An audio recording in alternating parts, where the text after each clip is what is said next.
Muchas gracias, Matilde.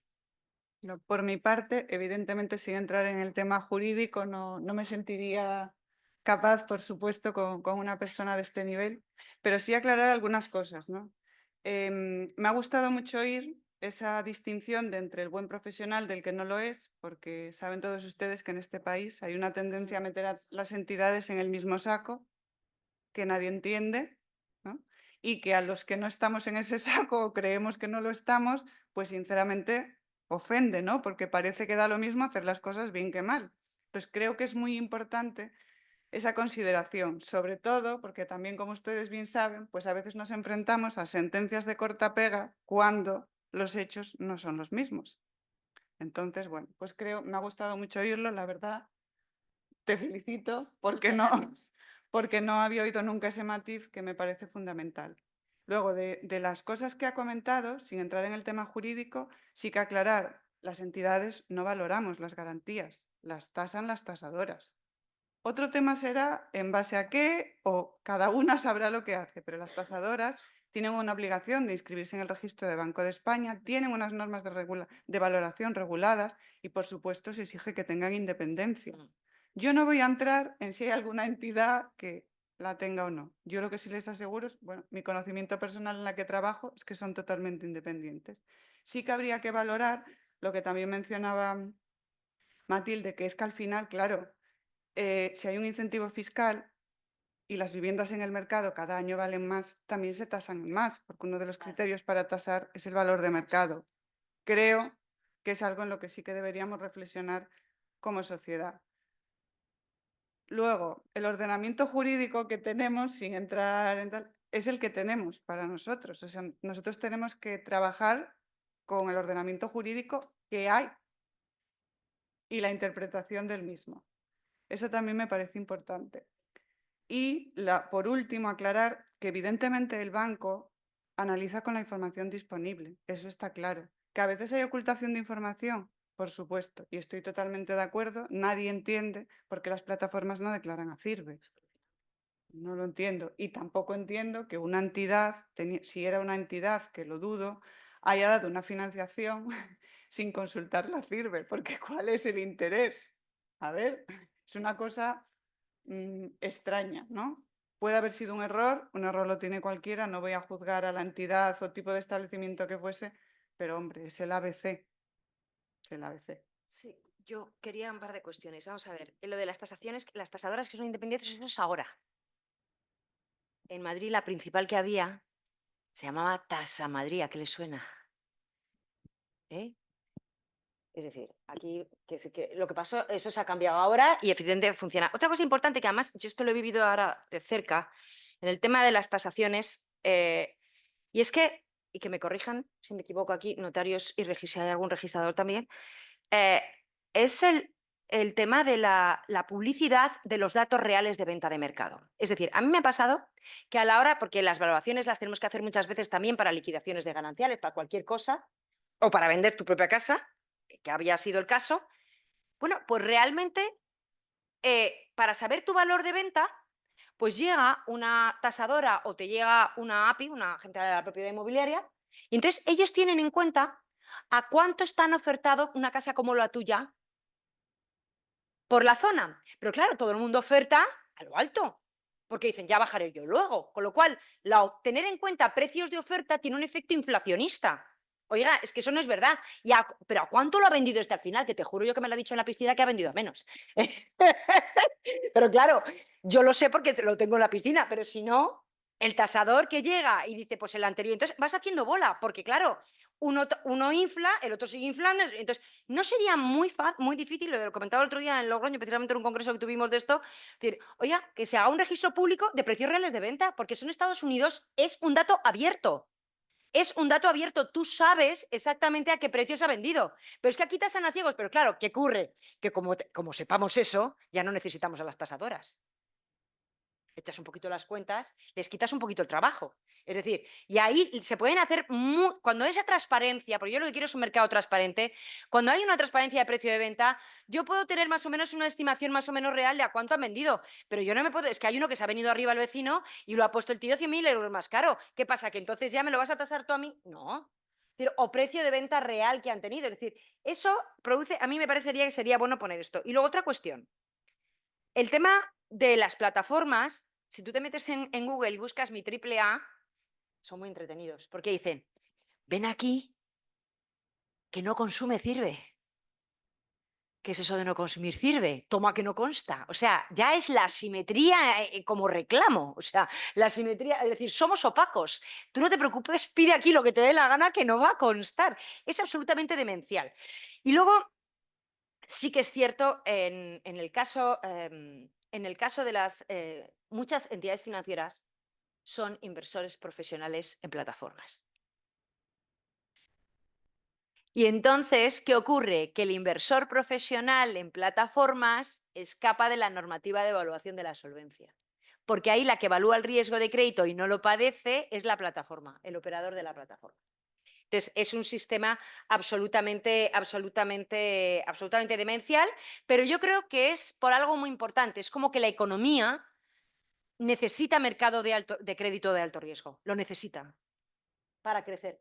Porque se paga tan poco en este país a la gente que como evalúes el riesgo, eso me lo decía a mí una vez Santos González, presidente de la Asociación Hipotecaria Española, dice, Cuena, como te pongas tan pesada con el préstamo responsable, no va a haber préstamo para nadie. Así me lo soltó y se quedó tan tranquilo, tan tranquilo. Que como te pongas tan pesadita, no va a haber préstamo para nadie. Dime. Bueno, en el caso de las tasadoras, puesto que no tienen aquí la posibilidad de defenderse, yo tampoco quiero entrar en ese tema, pero sí ellos valoran con unas normas de valoración y Sí. el valor que consideramos los bancos no es el de mercado, es el que está predeterminado como valor hipotecario. Entonces son matices bastante importantes, ¿vale? Pero dicho sea que creo que lo explicarían mejor ellos, desde luego. Hay unas diferencias entre tasadoras bastante escandalosas. Yo he visto unas diferencias en una misma casa casi de 100 y 150.000 euros. Un escándalo. Es decir, hay una opacidad en el mercado absolutamente... Estoy de acuerdo. También hay que aclarar que las entidades tenemos una obligación, aunque les parezca increíble, estando obligadas a estar inscritas en el registro de Banco de España y con la valoración que hace, las entidades tenemos una obligación de verificar la calidad de las tasaciones, que es un poco extraño, pero así es y así se hace. Por supuesto, de manera proporcional, ¿no? No se mira todo, pero sí tenemos esa obligación y se comprueba por parte del Banco de España, por lo menos entre las que estamos supervisadas por Banco de España. No sé si disponemos de algo de tiempo y abrimos el debate al público. ¿Alguien que quiera participar? Sí, yo voy a... ¿Se me oye? ¿No? Sí, yo voy a comentar algo respecto a lo que ha dicho Matilde, que como notario que soy, en relación con el valor que existe fuera de lo que es el valor de tasación. Y es que una normativa reciente fiscal ha establecido lo que se llama el valor de referencia fiscal. Ese valor de referencia fiscal se nutre fundamentalmente con los datos que suministramos los notarios. Y son precios que son los que aparecen en las escrituras públicas. Por lo tanto, esos precios, esos valores no están inflados, son valores reales. Y bueno, que ya existe ahí una base. Yo no sé, lo que ocurre que ahora solamente se está utilizando como lógico para el tema fiscal, lo cual no quiere decir que el día de mañana se pueda extender o extrapolar a otros ámbitos y se pueda utilizar de alguna manera por las entidades de crédito. Pero está así, y además es un valor de acceso público por cualquier persona, no es un dato protegido, no es un dato protegido, es decir, cualquier persona, yo meto mi DNI como un ciudadano particular y puedo saber cuánto vale un piso que está aquí en la calle Uría de Oviedo. Y se ve perfectamente el valor, que no es un valor por las ofertas que puedan pedir las partes, sino es un valor real que responde a una escritura pública concreta que se hizo en un momento determinado y que ese fue el precio que se hizo costar en la escritura. Por lo tanto, existe ya esa base. El valor de referencia distinto. Sí, valor de referencia vale, fiscal. sí. Existe ya. Sí, yo lo conozco, pero me parecía bajo. Todos los años se está nutriendo con los nuevos valores que van surgiendo de todas las escrituras públicas que hacemos todos los notarios de España y que suministramos precisamente para que se formen estos valores y que son consultables por cualquier entidad y cualquier ciudadano, cualquier particular, sin interés. Sí, yo lo he consultado, lo que pasa es que me ha parecido bajo en relación con lo que luego se ha vendido. Es decir, o sea, me parecía que era como el valor catastral que siempre es diferente, o sea, distinto del valor catastral, obviamente, pero que me llamó la atención. Así Bueno, que algunas veces no es bajo, es alto. Ojo, algunas veces, bueno, yo lo he visto que era bajo en comparación. hemos tenido viviendas Sí, protegidas que están por encima del valor de protección del valor máximo. Sí, Hemos tenido todo viviendas habrá. que están en un quinto piso Sí, sin ascensor y totalmente destrozadas por dentro, que el ciudadano tiene luego que recurrir e impugnar la valoración claro, fiscal, porque realmente ese piso no vale lo que le da claro, la Hacienda con claro, esa valoración, porque igual se claro. vendió un piso en la misma zona que está en mejor estado, que Mm, tenía ascensor, pero que estaba más o menos en el mismo bloque. ujú. Mm. No, sí, por eso le he preguntado, digo, pero seguro que había Yo notarios simplemente registrados por aquí. era un poco para que- complementar un Sí, poco sí, la muchas información. gracias. Muchas gracias, perfecto.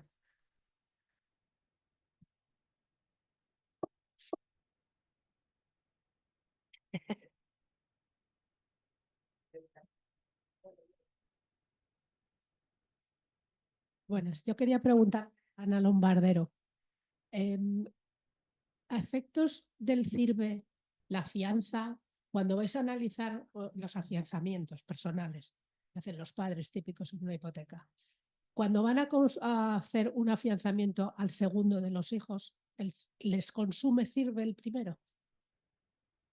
No entiendo muy bien lo del primero, pero igual lo puedo aclarar. Te lo he planteado mal. Unos padres afianzan a unos hijos en una hipoteca.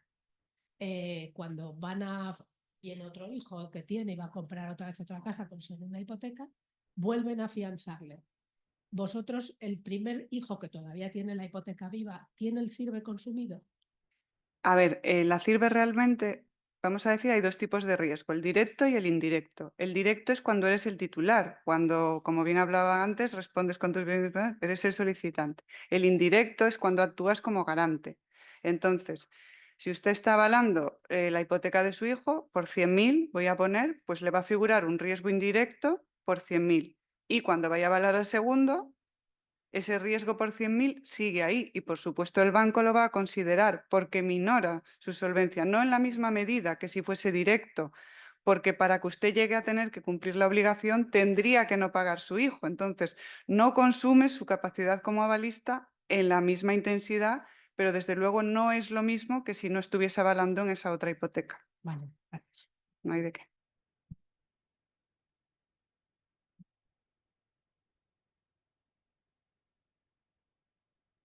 Mati, te felicito por la magnífica conferencia que has dado. Muchas gracias. Y bueno, realmente yo me quedo con el principio de tu conferencia, cuando ponías ahí el tema del auto, en el que en una subasta desierta, que quedó desierta, se adjudicó el bien inmueble la entidad acreedora y reclamó, se le adjudicó por menos del valor de tasación, bueno, por lo que le permitía la ley de enjuiciamiento civil, en una palabra. Pero eso no es el problema. El problema viene porque posteriormente ejercita una acción para reclamar la diferencia una vez adjudicado el bien. Y yo ese asunto, cuando estaba en activo, le tuve en varias ocasiones y di con algunos jueces en el que interpretaron la ley de enjuiciamiento civil en favor del deudor. Y la interpretaron, yo creo que la ley hay que cambiarla, evidentemente, porque da lugar al resultado perverso que estabas tú exponiendo. Y además perverso que al final acabas en un concurso de acreedores, lo quieras o no lo quieras, porque con esa interpretación, si solo tienes una hipoteca, bueno, pero si tienes dos o tres, es que al final acabas porque no puedes sobrevivir. Entonces, yo, pensándolo mucho en aquellos momentos, me acuerdo que yo hice una defensa entendiendo que el acreedor que se había quedado en el procedimiento declarativo, el acreedor que se había quedado con el bien era como si hubiera hecho una transacción al haber aceptado eso como pago de toda la deuda. Sí, como una dación en pago, pero no, pero eso no le liberaba, pero sí que él había aceptado eso de tal forma que el acreedor ya se tenía que dar por saldada la deuda. Bueno, pues algún juez me compró el argumento y me le compró porque era tan injusta la situación que no era capaz de poder condenar al deudor. Y yo creo que ahí puede estar la solución. Es decir, lo que pienso es que el legislador no puede permitir al acreedor que se quede con el bien por menos de la deuda, saliendo con un tipo de subasta y de valoración inferior al que está tasado, y que en ese caso justamente la adquisición del bien en la subasta, porque ha quedado desierta, tendría que tener el efecto extintivo y liberatorio por el importe total de la deuda. Y creo que esa solución no sería mala, ni para el acreedor, ni para el deudor, porque el acreedor ya tiene un tipo de valor y un tipo establecido para subasta bastante inflado para que le pueda cubrir ese riesgo. Bueno, realmente es que no lo infla. Lo que hace, yo ahora lo que recomiendo siempre en estos casos, cuando tú te encuentras con un cliente que tiene una deuda hipotecaria que puede valer más, con una deuda superior al bien, hay que llevarlo a concurso porque además tiene la consideración de concurso sin masa, si no tiene otros bienes. Nos vamos al artículo 37 del texto refundido de la ley concursal. No abres fase de liquidación, no abres fase de calificación y es lo que está sucediendo. El problema está que yo en todos estos casos estoy diciendo que aunque estemos en concurso sin masa, hay que reestructurar la deuda hipotecaria. ¿Por qué? Porque la ley concursal te dice que todo lo que supere el privilegio especial es exonerable. ¿Qué ventaja tiene irte al concurso? ¿Qué tasas? No aplicas el 682 de la ley de enjuiciamiento civil. Tú vas y tasas. Con entidad tiene que ser. Entonces, yo lo que recomiendo muchas veces es que ya vayan al concurso con 2 papeles que no les pide la ley, pero que son muy importantes. 1, un informe CIRBE. 2, una tasación oficial hecha.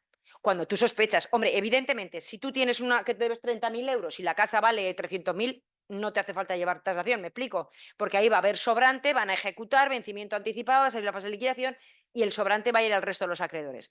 El problema que tenemos es cuando la deuda supera el valor del bien. ¿Qué está pasando? A mí me acuerdo, y siempre cuento la misma anécdota, cuando se aprobó la ley de segunda oportunidad en el año 2015, yo estaba de jurado en un premio y ahí había muchos abogados letrados de grandes entidades financieras. ¿Y cuál fue mi sorpresa? Que en mitad del premio me llega uno y me dice: Mati, no vamos a ejecutar las hipotecas. Y yo, ¿qué os ha pasado? ¿Ese ataque de buenismo? Digo, no, ya sabía yo lo que habían hecho. Como en ese momento tenían la mayoría de las hipotecas con la deuda que superaba el valor del bien, con la legislación antes vigente, para tú liberarte del sobrante tenías que ejecutar, con lo cual ellos decían: no, somos muy buenos, no ejecutamos. Nos escapamos del concurso, cuando este salga del concurso deja de pagar y a saco a por él. Eso ha desaparecido con el nuevo texto refundido de la ley concursal porque la ley te permite exonerarte el sobrante sin ejecutar. El problema está que también depende del juez que nos toque. Hay algunos jueces que están reestructurando la deuda hipotecaria, aunque sea concurso sin masa, en que no hayamos ejecutado la hipoteca, o bien te dicen: vale, tú como sigues pagando el préstamo hipotecario, no te ejecuto. Pero si dejas de pagar fuera, yo hoy, juez mercantil, te exonero hoy de lo que te quede dentro de X años si te ejecutan.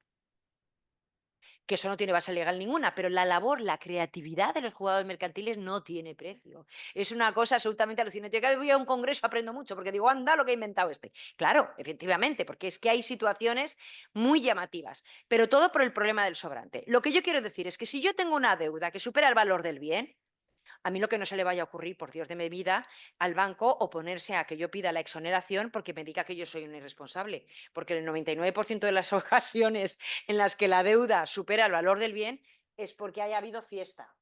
¿De acuerdo conmigo o no? ¿Tanto han variado los inmuebles como para que te quede tanta deuda? Venga, vamos a ser honestos, ¿eh? Estoy hablando de antes, de la barra libre, no de ahora.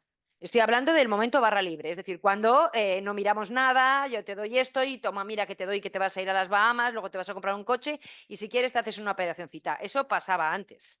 Entonces, ¿qué pasa? ¿Qué ocurre? Que cuando tú sobrevaloras, si tú una casa que vale, yo qué sé, que vale realmente 80.000 euros, tú lo que llegas la estás tasando por 100, tú ya le estás dando el 80% de 100, ya le estás dando más de lo que le tienes que dar. Con lo cual, a nada que pinten bastos en una situación de futuro, se le va a quedar sobrante. Y ya no te digo si te quedas la casa al 70% del 75%. Que eso es una cláusula abusiva legal, que le han hecho así aposta para no cepillársela, porque lógicamente esa es una cláusula que había en algunos juzgados, decían que poner un valor de tasación, es decir, el artículo 8 del Reglamento del Mercado Hipotecario decía, oiga usted, el valor de tasación tiene que ser el mismo, el de la subasta tiene que ser igual que el de tasación. Y si no, avalúo. Y hemos acabado. Pero avalúo sí que lo hay en el concurso. Por eso yo digo que lo bueno es irse al concurso. Si la persona no puede pagar la hipoteca y tiene una situación de insolvencia real o inminente, te lo llevas al concurso, tasas de nuevo, ¿de acuerdo? Y si hay sobrante, le reestructuras la deuda, que puedes conseguir. Uno, que no le ejecuten la hipoteca y que si estaba pagando a lo mejor un recibo de 1.500 euros, acabe pagando 1.200, porque le he quitado el exceso de deuda. ¿Qué ocurre? Que cuando hacemos eso en sede concursal, ¿qué estamos incentivando de rebote? Que el prestamista, cuando hace un préstamo inmobiliario, se ande con ojo, porque sabe que como la cosa acabe mal, se va a acabar, no va a poder hacer el negociete que pintaba antes de que te sigo reclamando el sobrante y luego encima vendo la casa más cara. ¿Me explico? Acabo el negocio, acabo con el incentivo. Porque yo siempre digo lo mismo, el comportamiento humano no es casual. Hay incentivos legales. Casi siempre detrás de un drama de este tipo hay una mala regulación. Siempre hay una mala regulación. Aquí lo que pasa es que están alineados los intereses de las entidades financieras con los de los gobiernos. Fíjate que hablo gobiernos en plural. Me da igual que sea socialista, que no sea socialista. Me da lo mismo. ¿Por qué? Porque realmente el sobreendeudamiento es política pública, es decir, los salarios en España son muy bajos y necesitamos que la gente consuma. Y eso lo único que lo puedo conseguir, que siga la gente consumiendo con salarios absolutamente patéticos, es que le demos crédito. Con lo cual, están alineados realmente. O sea, el principal desinteresado en que haya préstamos responsables es el legislador español. Tanto que cuando estaba el Partido Popular en el gobierno y ahí tenía que transponer esta norma, fue curiosísimo, la quiso que lo hiciera el Ministerio de Economía mediante una orden. Cosa que le dijo, no sé si fue constitucional o no sé quién le dijo que eso no lo podía hacer así, que tenía que efectivamente que utilizar una ley porque tenía cero interés en que hubiera préstamo responsable. Entonces, cuando estamos en esas premisas, por eso yo siempre insistía tanto en un adecuado régimen de insolvencia, porque un adecuado régimen de insolvencia me resuelve un montón de problemas de una atacada. Si yo tengo un régimen eficiente de exoneración potente que me llevo por delante, como se está viendo, deudas financieras de casi de 800.000 euros a familias, no hay límite cuantitativo. Es que hay familias que han avalado préstamos de sociedades y se han cargado por la exoneración 5 millones de euros. ¿Qué es lo que está pasando? Que me dices, es que no tiene sentido ese señor que presta sin mirar la CIRBE. Así. Todos los del crédito rápido no miran la CIRBE. ¿Por qué? Porque han hecho un cálculo económico, conectando con lo que ha dicho antes Fernando. Es que aquí hay que saber también mucha economía. Claro, efectivamente, ellos ya asumen unas pérdidas. Ellos no miran, saben las asimetrías del mercado, saben que este señor no puede, pero resulta que el coste que yo voy a generar por el impago de este señor me lo va a pagar este otro que sí paga. Entonces, estamos en un sistema, en un mercado de crédito tan injusto, en el que los buenos pagadores están pagando a los malos pagadores y hay situaciones auténticas de riesgo moral. Por eso yo siempre decía, tiene que haber un buen filtro aquí, pero lo siento mucho, cuando yo me encuentro con un consumidor irresponsable y un prestamista irresponsable, a mí las convicciones del juez en ese punto me son irrelevantes. Tiene que sancionar al prestamista, si es un prestamista profesional. Evidentemente no si es el arrendador. Lo que le faltaba ya al arrendador. O sea, el arrendador, el pobre, que para meter al inquilino en su casa es como tirarse a la piscina sin saber si hay agua, porque no tiene ningún buró de crédito donde mirar si esté solvente ni nada. A mí me ha pasado, porque yo alquilaba una casa de mi madre y yo las he pasado canutas porque además yo decía, como me equivoque, claro, una madre es una madre. Y dices, prefiero, si me equivoco yo y me aguanto yo, pero yo decía, es que las consecuencias las paga ella. Pero claro, yo lo pasaba fatal al evaluar la solvencia y a mí me ha pasado de pedirle una nómina y decir, ah, no, eso es la privacidad, no te la doy, digo, fuera. Y hasta que me llegó una vez uno de Wisconsin. Os lo juro, me llegó uno de Wisconsin con un credit report, un informe de crédito americano, de TransUnion, donde yo le vi casi lo que le había pasado desde el bautismo. Todo, ahí ni privacidad ni gaitas. El otro iba con su reputación financiera aquí colgada. Decía, mira tú qué bueno soy, todo lo que he pedido y todo lo que he pagado. ¿A quién le alquilé la casa? Al de Wisconsin. ¿Por qué? Porque tenía datos. Claro, con la que está pintando ahora, tú pones ahora mismo un buro de crédito donde tú puedas un arrendador ver el historial crediticio de este señor, la reputación financiera y ni avales ni nada. Yo lo que quiero es uno que se haya portado bien, ¿verdad que sí? Que tenga buenas reseñas, como digo yo. Y le alquilas a ciegas, activas el mercado del alquiler. Por eso te quiero decir que esta es otra pieza del sistema que tenemos que tocar para resolver el tema de la vivienda. Porque es que ahora mismo tú alquilas a una persona que no puede pagar, no lo puedes comprobar, te puede engañar vilmente porque tú no puedes acceder a CIRVE. Es otro consejo que doy, pedirle al inquilino el informe CIRVE. ¿Qué te va a decir? Lo que es, ¿qué es esto? Y le dices dónde lo coge por internet, que te lleve el informe CIRVE. Y así puedes tener algo más de información, porque tú ahora mismo estamos en un mercado del alquiler en el que como el señor no te pague, no le echas. Y te hace trompetilla encima y le pagas el alquiler. ¿Eh? ¿Qué? Bueno, eso ya es una cuestión tremenda, dime.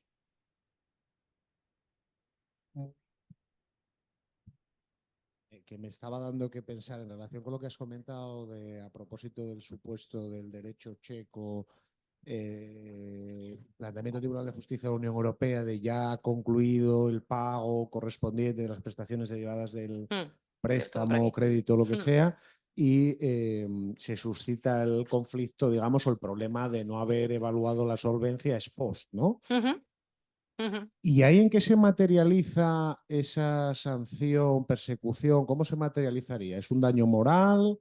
¿Es una pérdida de oportunidad por haber hecho no sé qué cosas? En el derecho checo perdía los intereses moratorios y remuneratorios. Claro, claro, es que por eso estaba preguntando, que ¿en qué se materializa, en qué se cifra? Claro, Pues es eso, porque claro, es que realmente, ¿por qué lo han hecho así la mayoría de los países?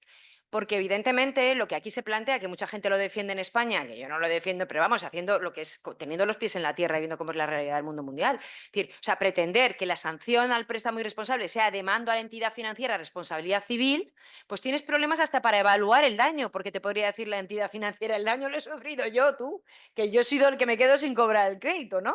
Pero en este caso, la mayoría de los países lo que han hecho ha sido objetivar que hay un incumplimiento de la obligación de evaluar la solvencia, pérdida de intereses moratorios y remuneratorios. Y entonces, en este caso, que el señor había cumplido, tenía derecho a recuperar los intereses moratorios y remuneratorios. Pero el TJUE no resuelve eso. Le dice, como se ha dicho tantas veces esta mañana, le da una orientación al juzgador para que él decida cómo interpretar. Entonces, yo lo que digo, en todos estos casos, realmente que una persona, estamos hablando de una persona insolvente que lo ha perdido todo por sobreendeudamiento activo. ¿De verdad pensáis que va a demandar al Banco de Santander? No. Por eso yo digo que hay que ir por vía de oposición. Cuando me decame el cumplimiento, yo opongo por vía de excepción el préstamo responsable. Pero ¿sabéis qué problema tenemos? La prueba. En mayoría de los países obligan al banco, cuando presta, a darle un informe al consumidor. Aquí solo cuando no se lo ha dado el préstamo. Pero hay que dar un informe cuando sí se lo has dado. Cuando sí se lo has dado y qué datos has tenido en cuenta. Eso es bueno hasta para la entidad financiera, porque ya ha dicho el TJUE que el que tiene que probar la evaluación de la solvencia es la entidad.